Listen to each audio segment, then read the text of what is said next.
Hey everybody, welcome back to Old War Legends, where we focus on growing the community. I'm your host Mike, and with me as always is Evan. Unusual formations is what people call me, but it's also the section of the book we're talking about today. Yes, so it's been a little bit, but we're diving back into some of our how-to-play guides and tutorials, and so we've made our way over to the formation section. We'll probably blast through the first couple pretty quick, and then we'll probably spend the majority of this time talking about skirmishing. How does it work? What are the complications? What are the troubles and challenges people have? And how do you read some of these rules raw versus rules as intended in terms of how people are playing it? But let's start from the top. So what are formations, Evan? So just to make things extra confusing, you've been told so far how close order formations work. In fact, that's kind of the default formation that everybody has, even though you do actually need the rule close order to be able to use a close order formation. And so the previous rules for wheeling and changing your facing and things like that all assume that you're basically in a close order formation. So there are a few other types of formation, including, for example, lance formation, which is also not in this part of the book. It's in the Bretonian Arcane Journal.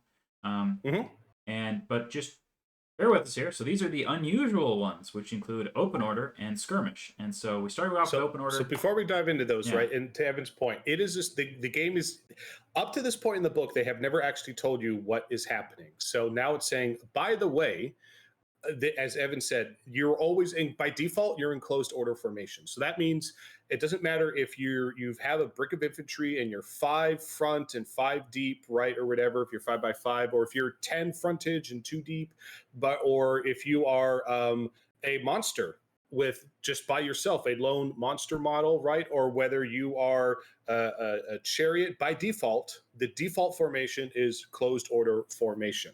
So that is the default formation. But there are some other formations beyond closed order formation, and some of them look identical to closed order formation, and some of them you actually move the models and space them out totally differently. So that's what that is explaining. So all those rules about rank bonuses, about wheeling, all that jazz is based upon being in closed order formation. So now it's going to talk about the other differences when you're not in that formation. Right, and this is the formations should not be confused with the concept of whether you're in marching column or in combat order. That's a different thing. That is confusing.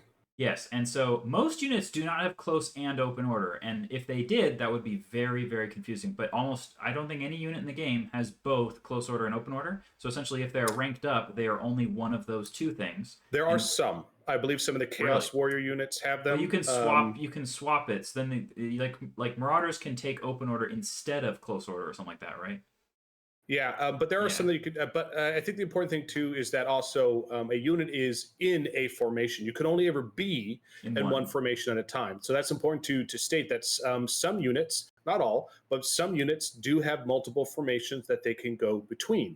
But you can only ever be in one formation at a time. You cannot be skirmishing and in close order. You cannot be open order and close order. You are in only one formation at a time. Yeah, and it's important to note that essentially you are picking what formation you start in when you deploy your unit. So if I have a unit of 10 Sisters of Avalorn, when I put them down on the table, I've at that point decided whether they're in open order, which is one of their options, or skirmish, which is their other option. Right? But you can change formation throughout the game. Yes, and you could change formation using a reform. And reform was something we've covered previously. But of course, it said, hey, reform, you can change formation to a thing we haven't told you what that is yet. And so essentially, here's unusual formations, which is a part in the book where we explain what's different about open order and skirmish. So if we start with the simple one, open order is essentially like close order in every way, except for a few rules. The first one is essentially, this is literally the same thing as close order, being edge to edge, corner to corner.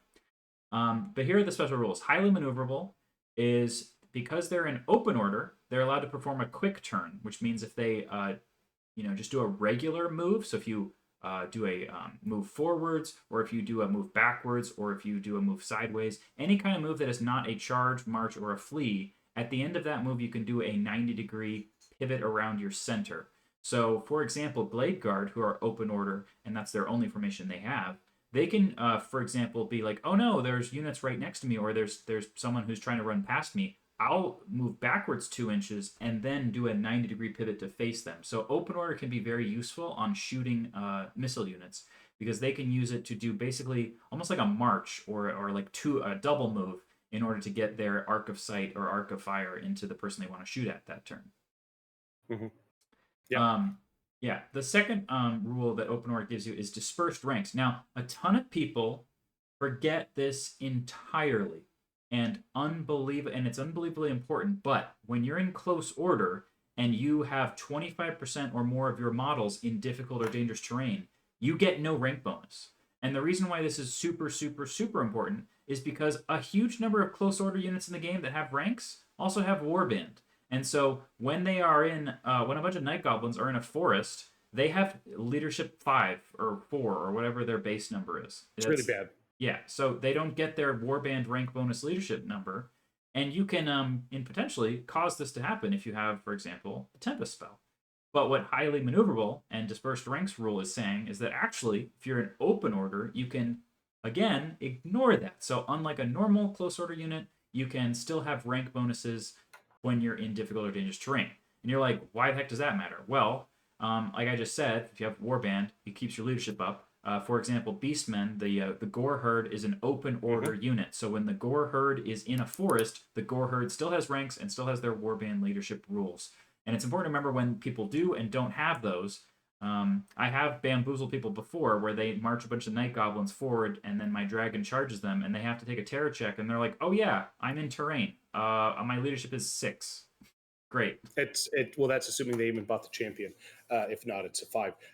But so here's some examples because, and again, the vast majority of units in the game are close order, and then a whole bunch of them have skirmish. There's actually a lot less units that have open order as an actual option. I did just look it up real quick. So, for instance, it's actually like the Chaos Marauders. They start with close order. You can choose a free upgrade to put one unit in skirmish or one unit in open order, but it replaces the actual. So you're only in one. You only get to be in one order. But an example of the Marauder Horsemen actually come with open order and skirmish. So they can actually choose and switch. They can reform because they have both special rules, both formations, as Evan said, to reform, to swap between them during the game. So you choose during deployment, this is the formation they're deploying in, and then they could do a reform. If they do a successful reform, they can change their formation. That's the only way to change it. Otherwise, you are stuck in the formation you're in unless you successfully do it. But the vast majority of units only have one formation,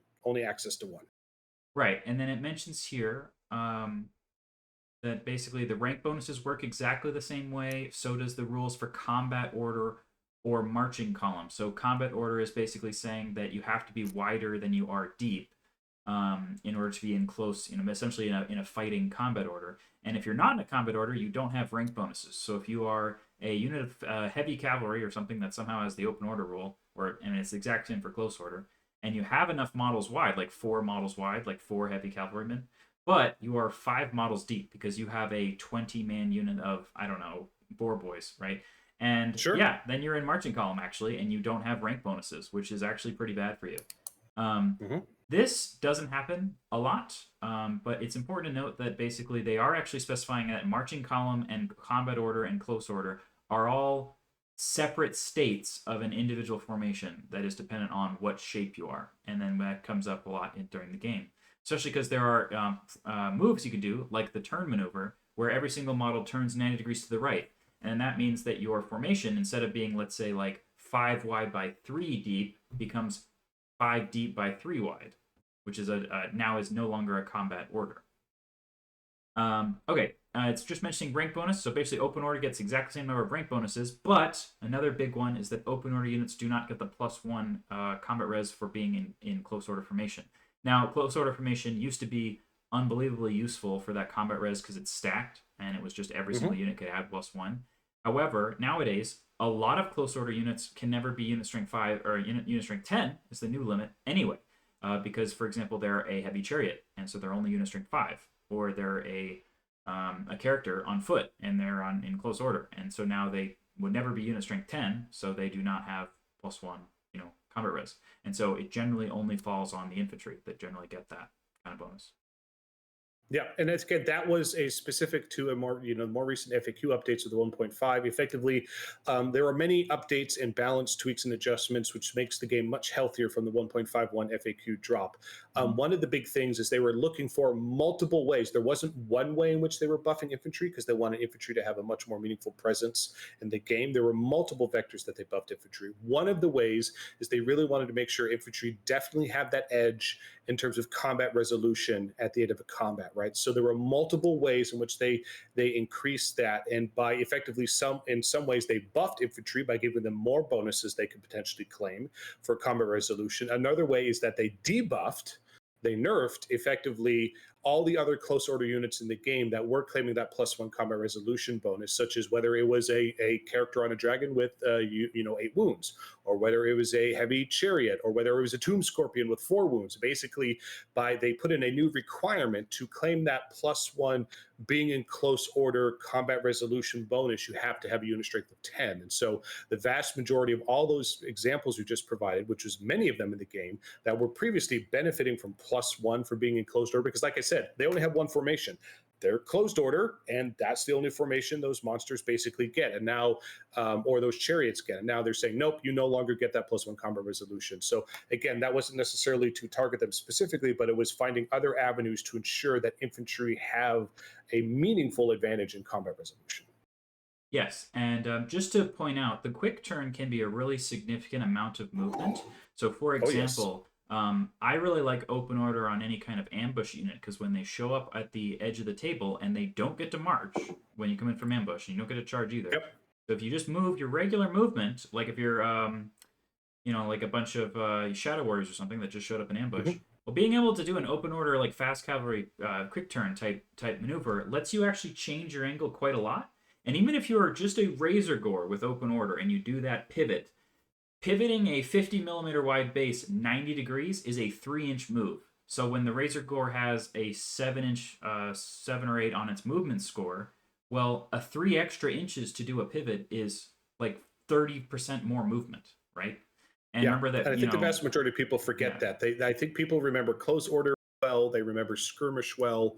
More people remember after practice that, oh, my monsters can lumber, or my heavy chariots can lumber, but just most people just forget what open order is and the benefits that it provides. Well, I will say that there's only like 4 or 5 armies in the game that have a good amount of it. So there's like Beastmen, it's not a lot. Yeah, I mean, so if you're playing dwarves, nothing has it, right? I don't think even Rangers. Do Rangers have it? I think there's, it would only be Rangers. I think they have Skirmish. Well, they can skirmish and something else, but then what is it, right? Is it open or close order? Don't know. But yeah, I mean, there's a lot of factions out there that just don't have it, right? I think Empire doesn't. The only open order units in Empire is the cavalry. But the thing is that the skirmish, which we'll see next, has so many advantages to using over open order that a lot of people will take things like Outriders and they will exclusively play them in skirmish. And we can talk about the pros and cons of that coming up.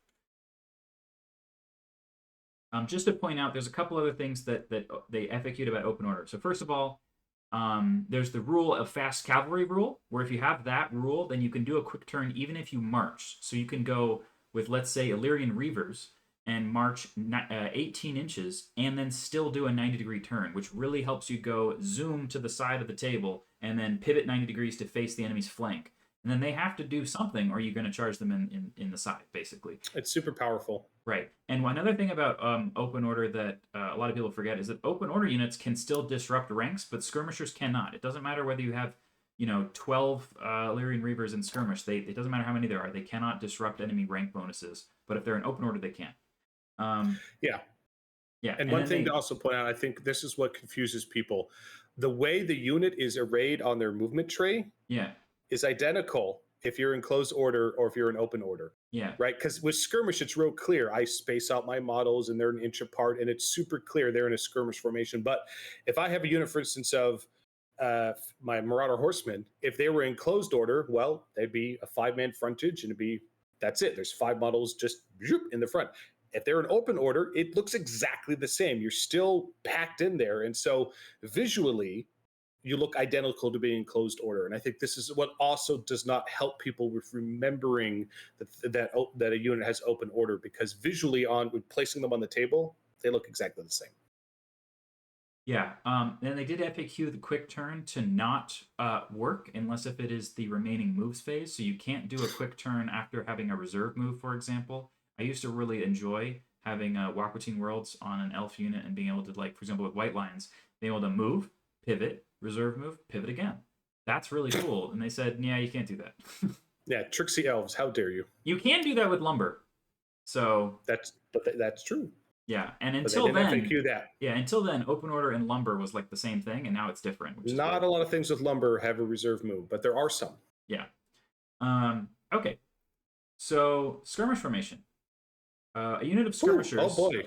Yeah. This is contentious, isn't it? So yeah. we're going to take you through it.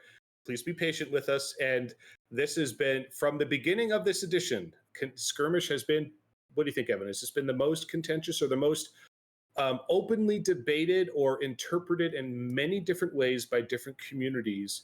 And they have FAQ'd skirmish rules more than any other rules, I think is a fair statement. And so please be patient with yourself and with your opponent and have a conversation. The rules are not crystal clear. We're going to do our best to explain them here and walk you through some of the trials and tribulations and how our community is playing them and what our belief on rules are intended is. But it is not simple. There are other editions where they made them more simplified, more streamlined. They didn't do that in this edition. There's pros and cons to it. So this is a bit of a challenging section. Yeah. So the reason why skirmishing is kind of breaking the game, and a lot of times you come up with these situations where there is no clear answer, so you just have to figure it out, is because so many of the other rules make assumptions that you have a facing, and your facing is a 90-degree arc, that you have other angles at which are your flanks and your rear. And skirmishers have none of that, because they see even though they're on a square base, they do not have a front, they do not have a side, they do not have a rear. They see in all directions, and all directions are treated equally. There are a couple really weird problems that come up from this. For example, if you have a normal open or close order unit, you have to be able to see, like, for example, like the front rank, if you're seeing them straight on, you have to be able to see the front rank to shoot at them without cover. Well, skirmishers don't have a front rank. So how many models from a skirmish unit must you see for them to not have cover against your arrows? Yep. So these are the kinds of things that they... one at a time, right. And let's walk people through how our community, how Old World Legends, how we are playing these rules. And again, acknowledging that other communities will play these rules in different ways, and that's okay. So whatever community you're playing with, just check with the local scene and make sure you understand how they're playing these rules. So first of all, a unit of skirmishers are not placed base to base, edge to edge, but they are instead placed in a little cluster, like you can see here, where every model is within 1 inch of at least one other model, creating like a conga line. But they don't have to all be within 1 inch of all of them, which would be basically impossible. You can see how one of the goblins in the rear is 6 inches away from one of the goblins in the front. But there is a contiguous line. When you remove casualties, for example, and this is why I talk about coherency, or moving them, you have to end up at the end of your moves within 1 inch of each other. Or any model that cannot do that, or is killed, or for some other reason that doesn't happen, they just get removed from play because they're spread out too far from their unit, so the unit doesn't have them anymore. If they were acting individually, they just don't act, so they just don't exist in the table. Yeah. So to talk about that, and they put several of those in the book in terms of the coherency. I think the biggest FAQ update they made for that is when a unit is pulled into combat, right? Yeah. So whether your skirmishing unit charges or whether I have a skirmishing unit and Evan charged me, effectively my skirmishing unit, and we'll go into more details, but effectively you have to get sucked into where the combat is taking place and effectively line up your models as if they were in a close order formation, side by side fighting to understand who's in base contact, even though they're technically in skirmish. So what was happening before is people were going, cool, I'm going to take a unit of skirmishers and I'm going to take not 5 of them, I'm going to take 20 of them, and I'm going to spread them out really far across the board as much as possible. And then as soon as I charge something, because I have this huge volume of space I'm taking up, or someone charges me, there's no penalty. You just vacuumed into combat. And so it was very abusive. So this is one of the first contentious things that happened. And GW has addressed that and said, you know what? When either you charge somebody or somebody charges you and you get boing, combat's initiated, every single model from that skirmishing unit may move up to its normal move distance. So let's say I have these goblins and they're skirmish, their move is 4. So if Evan charges me, whatever model he charges, I can move each model up to 4 inches. And if they make it into combat or in the front rank, or they can rank up behind my front rank, which technically they're good, they're fine, great. If they can't, because let's say Evan charged my goblin at the very bottom of this picture of this diagram, and I have a goblin all the way in the back. That's clearly more than 4 inches away. The diagram shows us it's 7 inches away. So any goblin that couldn't make its 4 inches to get into the rank and file is poof, dead. It lost coherency and is removed from the table. This is how Games Workshop is resolving, preventing that abusive behavior that was happening with skirmishers, because they never were intended to be this board-controlling abusive system. So that is first and foremost one of the challenges we run into with skirmishers, but GW has addressed this one, and actually since they've addressed it, at least in our community, it seems to resolve itself pretty well, at least for this topic. Yeah, so just line of sight is kind of the next thing that comes up. So they don't have any facing, so they can see in 360 degrees. However, the rules say that individual models in your skirmisher unit block the line of sight of other models in your skirmishing unit, which means as many of these units have missile weapons, for example, they can potentially be giving a variable amount of cover to the other archers in this unit. Imagine if all of these goblins were archers and they're trying to fire at an enemy unit that's down here at the bottom of the page. Well, this guy is totally fine. He can see everybody he needs to. This guy might be able to see some. This guy could see some. And then these guys in the rear, because they're blocked line of sight from some of their friends, they might not be able to fire at all, or they might have hard cover because they can only see some of the unit and not at least half. And so since you have to see at least half, that creates a problem. Now, until recently, there was, until a year ago, there was an FAQ that fixed this, where skirmishers don't have a front rank. So if I'm shooting at skirmishers, I have to see every single one of their models, and they block line of sight to each other, don't they? Because I can't see this goblin in the rear because this goblin in the middle is in the way, and therefore you have light cover because this guy is in, I can't see him. Now they FAQ'd that so you don't block line of sight with models from the same unit. But what happens when you have a skirmish unit like this that's interweaved with a different skirmish unit that's also friendly, and they're all just mixed up together? Well, that is not ruled as not blocking line of sight. So you can interweave 2 units of skirmishers amongst each other and provide cover to both units. Where if they stood so this separately, is an example where, clever players were looking for ways to maximize the effectiveness of their skirmishing. I'm not saying they're right. I'm not saying they're wrong. I'm saying this is how they were playing the rules and how their community was letting them play the rules. And this is an example where there are still the skirmishers are so complicated. There are still loopholes within the system, and GW has not FAQ'd all of them. So check with your local scene. For our Old World Linkage community scene, again, in our FAQ, we just made that very clear. No, you can't do that. If you interweave your units, you are going to be blocking yourself and suffer the penalties, because that is not the intended behavior we want to be playing in our community. If other communities allow that, that's totally cool. So just check with your community. So on how they're going to rule that, because different communities will play this in different ways. Yeah, so for example, you could have 2 units of 4 Pegasus Knights, and both units of Pegasus Knights could just interweave in a checkerboard pattern. And both units, until recently, would both be able to charge in any direction they wanted to, because at least one model can see whatever the heck they want. But if you shoot at them, all of a sudden it's hard cover, because you can only see 2 guys, because the other 2 are hidden behind different Pegasus Knights, but it's a different unit. Yeah, so we don't give the players in our community who interweave will not receive that cover benefit. They receive all the penalties, because we do not believe the rules designers of this game that is what they intended on how skirmishers are meant to be played. Again, check with your local scene. They might play it differently. Right. So if you have a unit of skirmishers that's unit strength 1, so if they are basically regular core infantry or infantry characters, not monstrous infantry, for example, like an ogre tyrant running around. But if they're unit strength 1, then they are -1 to hit when they get shot at already. So it's almost like they already kind of have cover. Now they can have cover in addition to that. But, and you can see how sometimes, okay, your unit of skirmishers can charge or shoot me all at once, but I have -3 to hit when I shoot at you. This feels ridiculous, right? And so you can start getting into situations where it's very haves versus have-nots in that case. Yeah.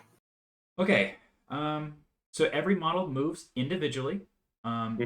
If instead of moving, you can do a reform, and then every model can move double its movement to try to get into for example, like a close order or an open order formation if you're going to reform back into that shape. The reason why you might do that is because of that rule, Mike, you mentioned that they FAQ'd, where if you charge one guy and you don't have enough movement to get all the other guys in base contact with him, then all the ones that don't reach there die. So if you have a big unit of like 20 Sisters of Avalorn all strung out in a little line, you are massively risking most of them dying if they get charged from the side. And so if people get anywhere near charge range, you should immediately reform into open order to prevent that. Yeah, assuming your unit has open order or close order as an option as well. There are some skirmisher units that don't have that as an option. So just check which unit you're playing and what are the formations that unit has available to it. So other units can't move through the gaps between models within a unit of skirmishers, although there's a rule called chariot runners, which lets you do this, and you can also just fly, so you can fly over them. And skirmishers can be fled through, just like any other unit. So you still kind of like bounce through a skirmishing unit. When skirmishers so there's still a footprint. Skirmisher units still have a footprint. It's an abstract footprint, but effectively, rather than whatever the square or rectangle footprint of a unit in closed or performed formation, skirmishers do technically. You could just kind of do an outline around all the models. It's kind of a squiggly, but that is their footprint. And so when you say if you were to flee through it, no, you have to flee until you've cleared whatever that footprint is of that unit. So they still have a footprint. It's just an abstract footprint. When skirmishers enter the battle with reinforcements, normally you put your back of essentially your big brick, the back of your brick touches the edge of the table, and then you move on to the table. Well, skirmishers don't have a brick, so every individual model has to have its back touching the edge of the table. So if you brought in a unit of like 20 Shadow Warriors that are all in ambush, they would all have to be in a 20-man long line, wide. Deep. That would 20 wide, one deep, all touching the edge of the table, and then walk forwards. And that would be crazy. Versus some other examples, for instance, if you were taking a fast cavalry unit and it was ambushing, whether that's Goblin Wolf Riders, if you took the character to let them ambush, or Cathay Lancers and such, if you happen to take them, for instance, because they're on a larger base size, a cavalry base size, and if you took 2 ranks of them, so, because you put the back of the unit on the table edge, so you actually get to move in pretty far from the table edge if you imagine a 2 deep wide cavalry unit versus the skirmishers have to be just the back of each model. So there's a pretty big distance in how much free space movement you do get for the larger base size if you're not in skirmish formation. So that's another reason, for instance, you potentially might want, like if you had Marauder Cavalry and if they were ambushing or something that was ambushing, you might want to arrive in open order formation because you're deploying it from ambush and open order, and then because you get that extra movement, and then you could reform into skirmish in a subsequent turn. So there are some clever options you can do here, thinking about, so like I said, you choose the formation when you deploy them. Coming from ambush is a type of deployment. All right, and then here we have the rule where you get -1 to hit from shooting if you're all unit strength 1. So essentially, if you're infantry skirmishers, you get unit strength 1. Very important. You have to be infantry. Yeah, basically. Everybody gets this wrong. But that's only and unit strength 1. Yeah, but that's pretty much only going to be regular infantry. There is no cavalry that's unit strength 1 other than war beasts. But actually, that's true. Or other thing, like Felbats, like people are like, that's not unit strength 1. They're larger, so they wouldn't get that. Or my squig hoppers, they're technically cavalry. They're light cavalry. So they're not unit strength 1. So it's basically just infantry that are unit strength 1 that are going to get to it. So many people just automatically go to, oh, you're skirmishing and -1 to hit. Hold up. Actually, there's a whole bunch of things that can be skirmishing that do not benefit from the -1 to hit. Yeah, so the key examples are light cavalry units like Pistoliers or Outriders are not unit strength 1. Neither are like Ogre Maneater, or an Ogre Tyrant running around by himself, or unit strength 3. Possibly another one of those confusing ones, but a lot of people think that the Dwarf on Shield Bearers is not unit strength 1. He's infantry, but there's more than one model on the base, so that's actually unit strength 4 or something. It very much depends on how exactly you read that. Or Pegasus Knights, right? They're not unit strength 1. Or Vargeist or Varghouls, they're not unit strength 1. So I'm just saying, there's a lot of things that skirmish that are not unit strength 1, and they do not get the benefit of being harder to hit. Well, what is a skirmisher that has unit strength 1 is Sabertooths, because they're war beasts, and war beasts are not cavalry, so they are unit strength 1. That's pretty cool. Yeah. So at Sabertusks actually do get a -1 to hit when people shoot at them. I should probably remember that. All right. Skirmishers can panic in friendly units if they get annihilated or break and flee. I thought it said they don't. Yeah, so they cause panic if they flee through them. However, if you flee through regular units, they don't panic. So if they're close order or open order, they ignore it. So if they get annihilated, like from shooting, or if they just all get massacred, or if they break and flee from combat, that still triggers the everyone within 6 inches takes a panic test. Yeah, the 6-inch bubble. But it's the much more common "I fled through you" effect that they do not have. So you can put skirmishers out in front of your battle lines and say, "Oh, you're going to charge the skirmishers because they're blocking the way to my regular troops, and I'm going to flee as a reaction, and it doesn't panic my guys who are sitting behind it." Or more often, like I'm just trying to shield my skirmishers in front of a unit. You shoot the crap out of them with some guns. You cause a panic in them. They flee from that panic, and then they flee through a friendly unit because they went 6 or 8 inches away backwards, and they pop through the unit behind them. That's where they're not going to cause a chain reaction to panics. Right. But how does it work, Mike, when this unit right here that's spread out like this flees and is running in a north-like direction, and there is a friendly unit right here, a friendly ranked up unit, and they're supposed to flee 5 inches. So some of these guys would, in theory, bounce through them if they were in a ranked up unit, like they would bounce through all the way to the other side. But the other guys could move 5 inches and land on the different side of the unit. So some of them move to one side of the unit, some of them move to the other side. So, and again, check with your local community. The way we play this, the way my interpretation of these rules is, remember how I said a little bit ago, there's an abstract footprint of the unit. Yeah. So what if I had a brick of 20 guys, if one guy towed another unit while fleeing, you continue the whole unit through, boop, till you pop on the other side. It's the same abstract thing here. There is an abstract. You could draw a dotted line around all these goblins. That is the footprint of this unit in the formation they're in. So if they flee 5 and only one of them tags the unit behind them, you've still tagged the unit behind them. Now all the models have to go through the other to the other side of the unit. Now the difference here is, here's the tricky question. Do they continue it? Do they stay in that exact same formation? Because effectively that would make the fleeing goblin, because, flee, because let's say that the goblin in the back versus the goblin in the front is 7 inches further apart, right? So effectively, you're pushing him much further back if you stayed in that exact same formation versus if you just say they pop through and they all just line up 1 inch on the other side. So again, the way we've been playing this is they more or less just like a unit. So if you tow one model out of a 20-man brick fleeing through a friendly, you move the whole brick through them. Effectively, a lot of those 19 of those models got a lot of extra movement.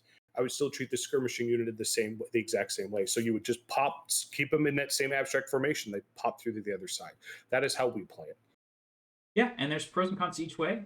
If you didn't do it that way, then you'd have to deal with the fact that they would be split up, and then they would potentially have half the unit would lose coherency. What would you do if a wizard was joined to the skirmisher block and 4 guys and the wizard were on one side, but 7 guys were on the other side? Should the wizard die because he's not in coherency with the larger group, or should the other guys die because the wizard's more important? It's like a big classic question mark. Now, keeping the blob in their current shape and moving the whole thing until it bounces through to the other side works pretty well in terms of, traffic jams, but it also means that skirmishers are much more likely to then go off the table if they're in a weird shape, and then they just kind of flee. Yes, it does. And I honestly believe that is part of the risk of being the skirmish formation. But the reason why Evan just asked me that question is why we're bringing it up is, hey, that's actually will happen more often than you think. The core rules here don't clearly state how to deal with that situation. This is our interpretation of our understanding of the rules, and the FAQ doesn't address it either. So, we keep going through examples of skirmishers are complicated. It is not raw, clear in here what it should be. This is how we are our understanding of the rules and how we're playing it. And the reason for this is that if you wait until this situation comes up in a game, there is a natural human tendency to have a bias towards whatever potential outcome would affect you in a positive way in that situation, without thinking about the wider implications or what actually makes sense or what might happen more often. It's just, in this case, if we rule it one way, my whole unit dies, and if we rule it the other way, then only some of the guys die. So I really want it to go one of those 2 ways, and you might potentially be biased to one or another ruling. It's hard not to be in the heat of the moment of the game. And the bigger problem that TO, every single event is somebody was interpreting the rules in their head in one way because it's never come up before.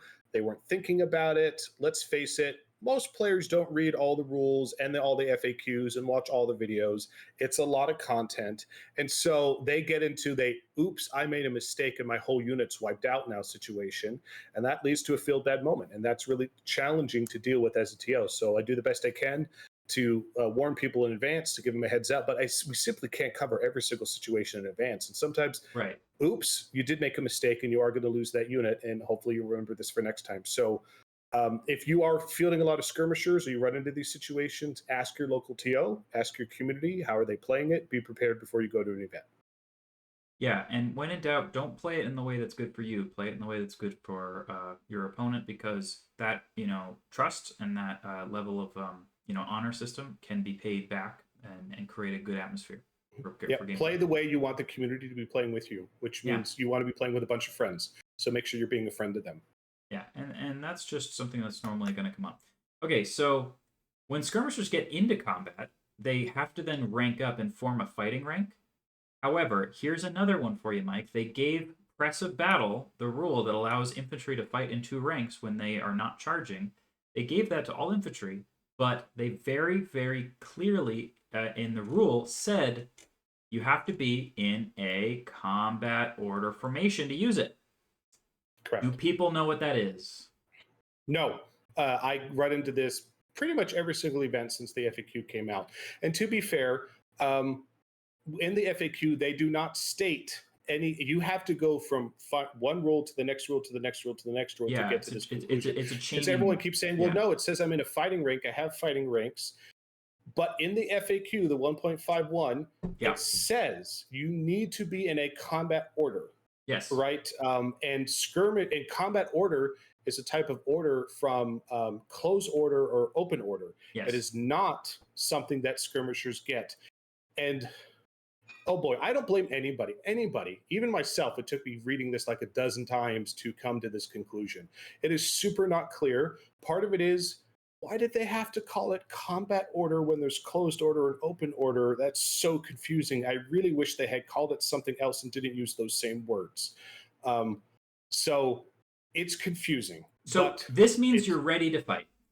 Are you ready to fight in close combat? Skirmishers are not. They are not ready to fight in close combat. They are spread out. They are firing arrows. They are running and dodging. Right. That's what they do. They are not ready to fight. So ready to fight would be a better name, because you have to be wider than you are deep to be ready to fight. If you're in marching column, you're not ready to fight. You're marching. You're moving across the table. In fact, if you're going to have like a cool little thematic game where one person is kind of marching down the road and they get ambushed, all of their units should start in marching column, like facing this way, and then guys come from the sides. That's marching column. You're not ready to fight yet. Combat order is a state of being in open or close order that is descriptive of the formation you're in, like with the number of literal models and you're facing. Skirmishers have, and this is even though combat order is repeated twice here under open order and also under close order, nowhere here. There is no such thing as skirmishers in combat order. That is not a thing. Yep. So it is confusing. I don't blame anybody for not getting it. And quite frankly, it still, messes me up sometimes. But this is our careful reading of what they put in the 1.51 and our understanding that no, skirmish formations are, even if you're infantry, you are not in a combat order. So therefore, you do not benefit from the 2 ranks to fight. You only get the front rank. Yes. It is possible other communities out there might interpret this a different way. And again, check with your local scene. We believe this is what the rules writers were intending. And if they let us know in a future FAQ that we interpreted it wrong, cool. But we believe this is the rules as written. As we're reading the FAQ, this is what they wrote. I wish they had been a little bit more specific about it. It is confusing as heck that they chose to say in combat order. It would have been a lot easier if they said this always works unless you're in skirmish formation. That would have been just so much easier if they had written it that way in the FAQ, but they didn't. That's not how they wrote it. Right. Anyway. I think that there's a lot of improvements you could do in 2nd edition. One of them is that I don't think open order needs to exist. You could just simply have a rule called highly maneuverable that would give you the ability to quick turn. And then you would just say a close order unit with highly maneuverable just a special rule? I'd love that. That would be way easier. Because so instead we have order or skirmish. Instead we have more formations than we need them, and it creates an obfuscation. It's confusing. Because you could just say you can only fight in 2 ranks if you have close order, and everyone would immediately know what you're talking about. But if you say combat order, they're like, what is that? Yeah, Great. I think that's a good call. So a we'll good see what the example future of why brings. this burns people is that you've got a unit of like, oh, I know, white lions. Those guys are lame. They walk around in ranks. I'm gonna take the I don't even like them. The woodsman, right? Creation woodsman. They're like a white lion. They got an axe. They run in skirmish. It's amazing. You get charged. The woodsmen have strikes last with those axes, and they do not get to fight in two ranks. So you go back to that situation of you rank up against the enemy, they kill all your guys in the front, and then you don't get to fight.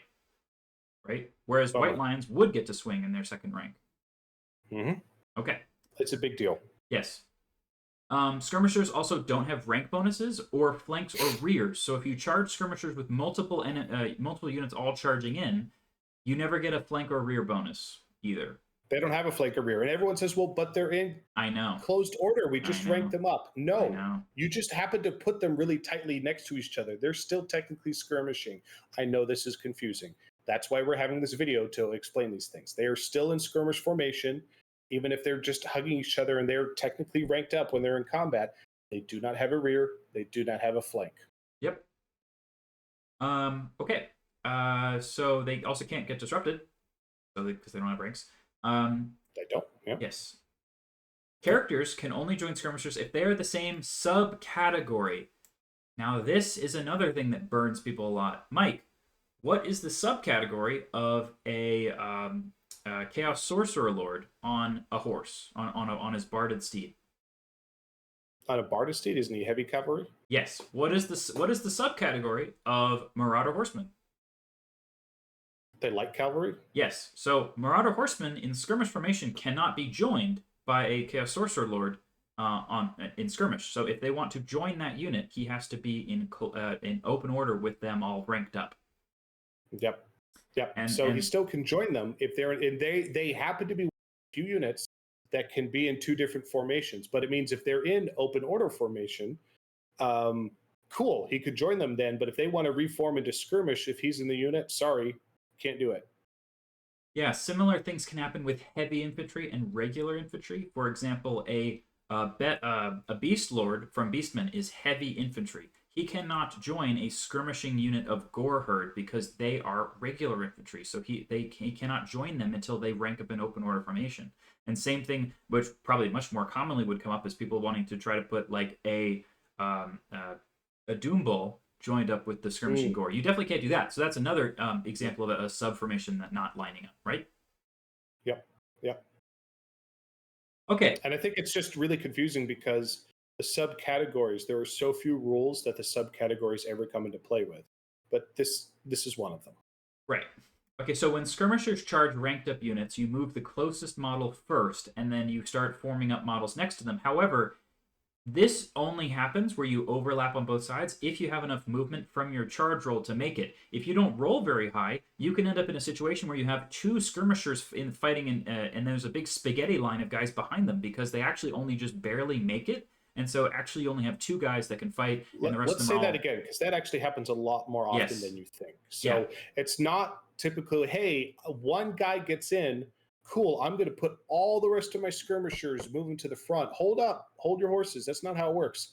You get to move if you charged, whatever you get to move with that charge roll, right? So if you look at those goblins there, right, it happens because especially with like sideways charges, right? Yes. Where most of your models, you have like 8 kind of mostly in a line facing forwards, and there's like 4 of them behind them.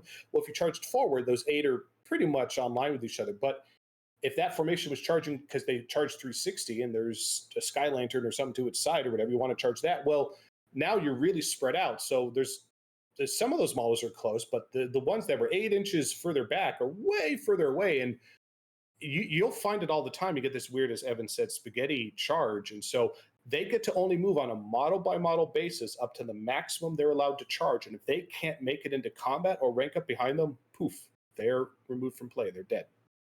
Yes, and then when a ranked up unit charges this unit here, you can see, for example, that they move into base contact if they have... Now, in the core rulebook, what it originally said was that all the models that had enough movement would move into base contact in the front rank, and then this red model, which did not have enough movement to get there, and with its movement of 4, right, so just base movement, it would then go on the second rank. They've FAQ'd that to actually be, if you don't have enough movement to make it to a second rank or the front rank or wherever you're supposed to go, you just die. So this red model will just be removed. from play. Yep. So again, they did, as we already expressed, players were abusing this rule, which is why they FAQ'd.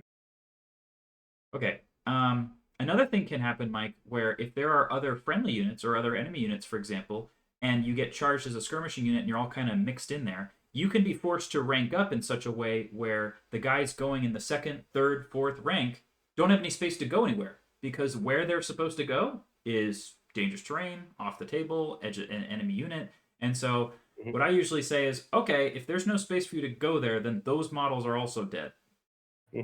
But yep. I mean, that's how we play it at our events. Again, it's not super crystal clear in the book. Again, they kind of skirt around it. They don't specifically discuss it, but that's how we play it. Either A, you're in a position where you can rank up. Cool, go ahead and rank up and fight. Or B, you can't, and oops, you screwed up and you're dead. And stop trying to get so fancy with your skirmishing. So again, different communities will play this in different ways, but that is how we play it as well. Right.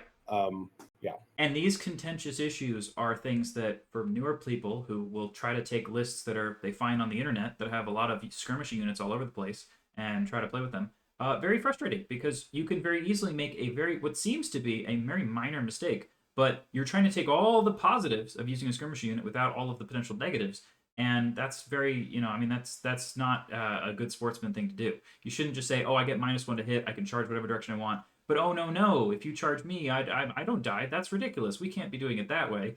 No, there are downsides. And so skirmish it's supposed to be a rule for units of 5 to 10 models that are mostly light troops that have missile weapons, like a couple of archers, like Ungor Raiders are a great example of this. They work very well in that size. As soon as you go over around 12 models, it gets ridiculous in terms of all these different things happen more and more and more and more. For example, if you have like 13 or let's just say you have 30 Ungor archers and they're just out in front of my lines. Cool. If anyone wants to shoot them, the rules say you have to be able to see every individual model in the entire unit where I have cover. Because there is no front rank, so you have to see all of them. Yep. It's a problem. So well, I don't play that way. That's ridiculous. No, we don't, and so this is where again there are great benefits, huge benefits to being in skirmish formation, but there are now with the FAQ updates some really significant, huge penalties as well. Skirmishing is still very powerful, but clearly, right, they're trying to find that balance of skirmishers are a thing that should exist in war games. They are a thing that should exist in the old world. The rules out of the book Raw were a little too loose and a little too, very smart players were finding ways to, abuse the rules to take them to the extent. And so they're trying to contain it, but it is not simple. And in a game, in a world with big bricks of things moving back and forward, the things that aren't big bricks that break all the rules makes it difficult to balance. So when skirmishers, God forbid, charge other skirmisher units, the charger... this is when everyone's heads explode and calls me over. Yeah. Mike, come help. What do we do? Yeah. So it's not as hard as I could say it easily. The skirmishing unit that charges moves a model into base contact, and then it starts using that point of contact as like this is our line, our battle line. And I'm going to move as many guys to then create a wall in that line as possible, and this wall can be as long as my movement can get me there. So if I have a charge, if I have Illyrian Reavers in skirmish and I have a movement 9 and I have swift stride, so I rolled like a 17-inch move on my charge, it is possible for my unit of 10 Illyrian Reavers that are all in skirmish to actually just be 10 wide, and they're all ranked up like that because they have enough movement to just zip 18 inches over to the side and then rank up over on the edges. And then the enemy skirmisher does the exact same thing, but they use their regular movement value. And then that's how far they move to form a fighting rank, and all the other guys start going behind, and then any of them can't even do that, then they get killed. But the charger unit can be a complete spaghetti line. If there's space. If there's space. Yep. Yeah. Now, if you're something like those 10 Illyrian Reavers all in a single squad, it is possible for you to like hit the edge of the table, enemy units, terrain, or something, and then you actually just can't put guys on either side, so you have to go somewhere else. And eventually then you rank up behind like this. Yep. Okay. So we missed things charging the skirmisher. So wasn't that listed in here? That's it. That's right here. Right. So we talked about now. Here's the one tricky one that actually came up in a recent event. What happens when a unit simultaneously or multi-charges a unit of skirmishers? Because technically, what the book says is the charging units move simultaneously to maximize as many models as possible to get into base contact with the enemy. Right. But with the skirmisher, they're in an abstract formation, so they can't move it. You see how suddenly the rules start falling apart, right? So this is where, again, often I get called over to the table. Hey, here's a weird situation, Mike. The book doesn't clearly state what do we do, and then we have to work with the players at the table, the situation, to work out what to do, right? And I'd love to say, here's my silver bullet rules of this is what you always do in this situation that solves every problem. I'm sorry, that doesn't exist. So this is where I have to use, as an impartial TO, my best judgment with the situation, what seems appropriate and fair and makes sense to both players. Generally speaking, often it will be because, again, often the situation is I'm being called over, not because the players can't resolve it, but because one player was interpreting the rules one way in their head before and lined up his unit to pull off a combo. And the other unit player was interpreting the rules in their head a different way. And now I'm at a situation where I'm not really just making a rules call on what's happening in this combat. It's the after effect of the combo of how this is resolved. And one of those players is going to walk away with a feel bad moment, which sucks, right? So this is one of those. I'd encourage you to please, if you're doing skirmishers or these other things, have conversations with your opponent, talk about the state of the board, learn to communicate. Hey, I'm moving the skirmish unit here. My intention is to do this. Are we aligned on this is what the expectation is? Communicate with the other player on the other side of the table. He's not your enemy. He's your friend. You're both there to have a good time rolling dice, playing a game with each other. Talk about the state of the board, mitigate, avoid these situations by seeing is Evan thinking the way these rules work is the same way I'm thinking? Let me just state it out loud. Hey, I'm putting this here to try and accomplish this. Is that how you interpret these rules too? Have that conversation before you get into that. Oops, someone's going to have a ruling against them in the situation, and somebody could have a nasty ripple effect of that. So skirmishers are difficult. They are. So here's a fun one for you, Mike. Oh boy. Let's say there's a dragon right here, right behind these unit of dwarves. And the dragon wants to charge the goblins. Mm-hmm. But if it was to do the rules, which say it must move directly as possible in contact with the closest visible model of the target unit, the charging can only wheel once, whatever. So if the dragon wanted to fly and hit this goblin, which would be the closest guy, there's no room to land because the dwarves are in the way. Correct. So can the dragon instead fly over here and hit this guy at a 45-degree angle because they have no front, they have no side, they have no rear. So can I fly over here and land touching the side of this guy instead because there's space? I would interpret that no. I would not let you. What if I fly over here and touch this guy? Nope, it still has to be the closest. So that this scenario, this has come up, and to be fair, this has come up with things that aren't skirmishers in specific. But no, you have to be able to move directly forward the closest distance possible. That's true whether it's a skirmisher or not, and in order to make contact with the enemy. So no, if you can't fit, you can't land. So the abstractness, outline of the unit is not going to help you, and you can't fly to its flank or fly to a different model. You still have to fly to the closest. And this would be a great example where the goblin player on his turn, when he moved that unit, should have said, hey, just so you know, dragon player, I'm moving here so you can't charge me, and have that conversation beforehand. Or if the dwarf player who happened to have the dragon behind him, I don't know why dwarfs have dragons. Well, let's say it's doubles, right? Cool, great. So then it's a gyrocopter. The gyrocopter's trying to charge, and it doesn't have room either, right? Great. So then, ideally, when you move that dwarf unit forward on your turn, even if I didn't move my skirmisher unit, right, I would have that conversation with the skirmisher. Hey, just so you know, you're not leaving room for that gyrocopter to charge me. Are you sure that's what you're? Just want to clarify that's your intent. You can have that same state of the board conversation with your opponent throughout the game, and I encourage you to do it. I'm telling you, you will have much more friendly games. And honestly, when the top table players, seriously, some of the best players at the events, they're constantly talking about the state of the table and their understanding of the rules of their opponents. No, they're not trying to gotcha each other. I'm telling you, they're not. They're exceptional players, and they're often exceptionally good people and good sportsmanship. So talk about the state of the board and align with the rules with your opponent, whether you're doing the action or they're doing the action. You will have, both of you will have more fun when you're playing the game.